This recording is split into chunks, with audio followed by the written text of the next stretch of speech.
There's a place I'll always cherish neath the blue Atlantic skies, where the shores down in Cape Breton bids the golden sun to rise, and the fragrance of the apple blossoms sprays the dew-kissed lawn, back in dear old Nova Scotia, a place where I... Alright guys, welcome back. I know you can't see me, but you can see what I'm doing. So on this carburetor, it's fairly straightforward to hook up the choke cable. I've already went ahead and routed the cable where it needs to go, or pretty close. And I've hooked it to the lever on the other end.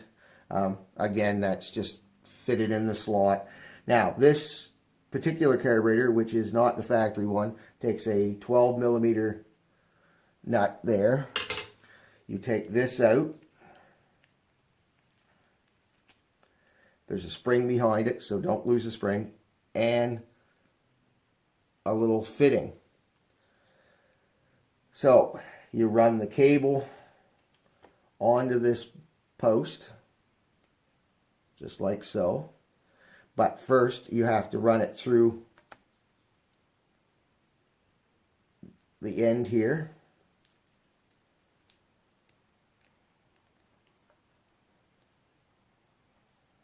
The rubber grommet end.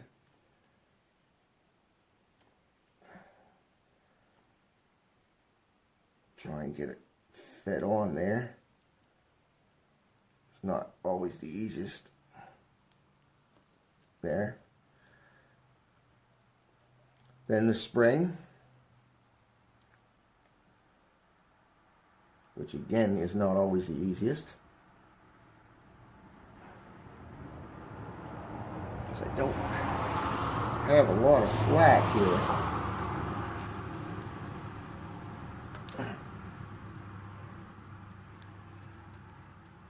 But you have to push back the spring. At the same time, get a hold of that cable. Get it in the in this little brass fitting. And then put that all back down inside the carburetor. And then tighten up the plastic bushing. And yes, I did say plastic. It is plastic nut and bushing, so be very careful that you get it started straight, because it won't take much to strip the thread. Spring compressed enough to get it to start.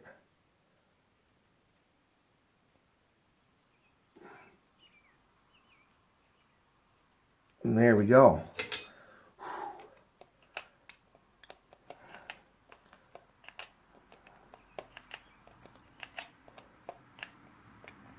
Now, the old carburetor was much easier to work with, of course, and the spring, or the cable set in a different way. So that's why this one seemed incorrect. Now, that's plastic. I'm not going to over tighten it. But there we go. But for all intents and purposes now, the carburetor is ready to install the rest of the way into the bike.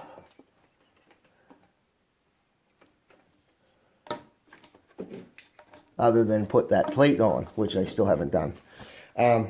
But that's pretty quick. It's just a Phillips screwdriver.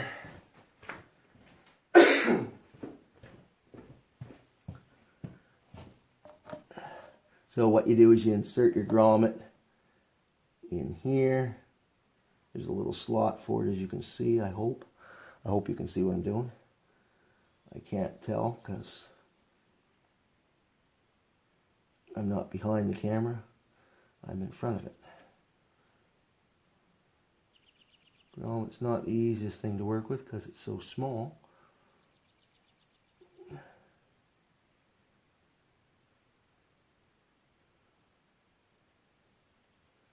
And it doesn't really seem to fit very well.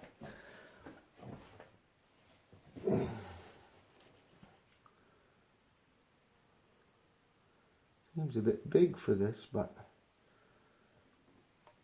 let's see if we can't get it in.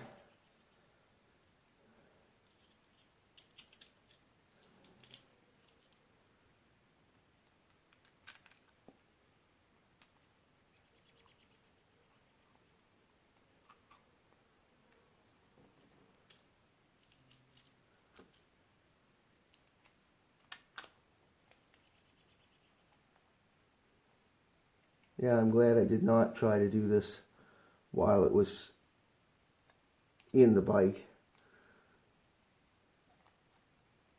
because there's no way I would have gotten that grommet set in tight and proper with it in the bike.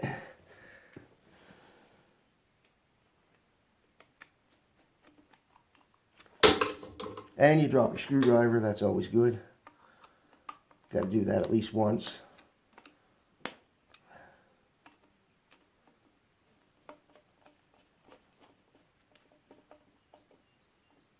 Hopefully you can see what I'm doing. But I'm just putting the 3 screws in that holds the grommet in place.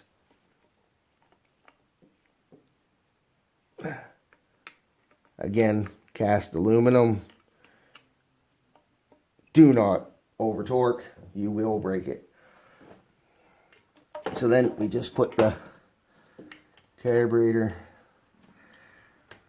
hopefully down in its little hole.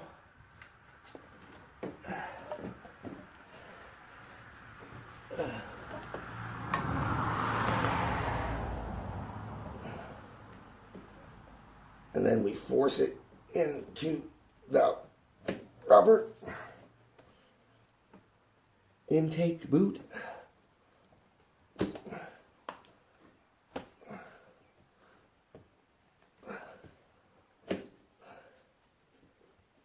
Just like that.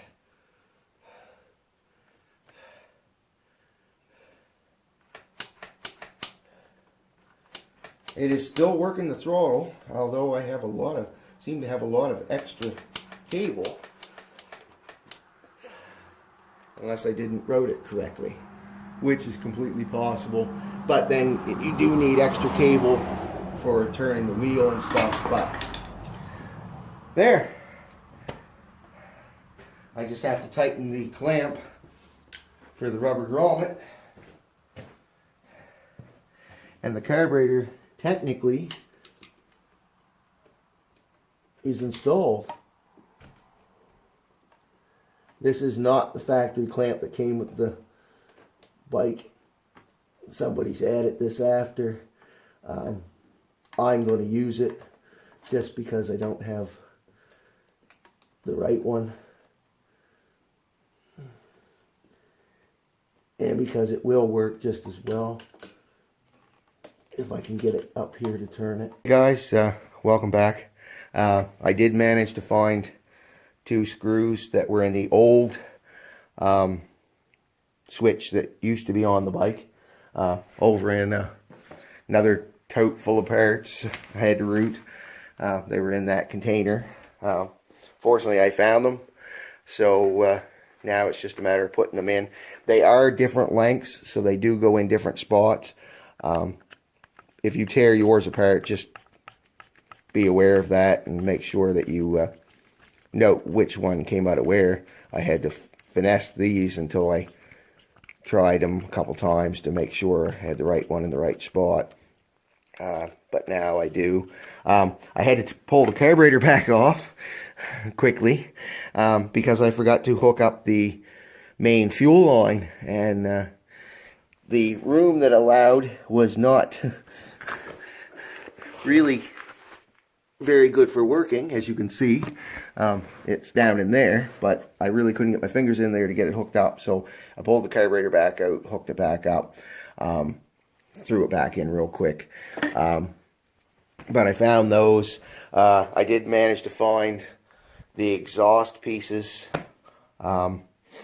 so I'm ready to put that on as soon as I test fire it and make sure it's going to run. Once that's done, those exhausts can go in, and then it's hook up the breather box, figure out all the routing for the hoses for that, which is going to be fun, I'm sure. Fortunately, I bought a manual on a disc, so I have the whole thing on computer disc, and can print it at my leisure as I need to print stuff to bring out to the shop. So yeah, I got the screws. I'm going to tighten those up, and again, probably goes without saying, but that's a plastic switch. Don't over tighten, because plastic doesn't stand up to the power that most people have in their hands. Just get them snug. Make sure it move, it doesn't flop around on you, but make sure it's tight and you're good. All right.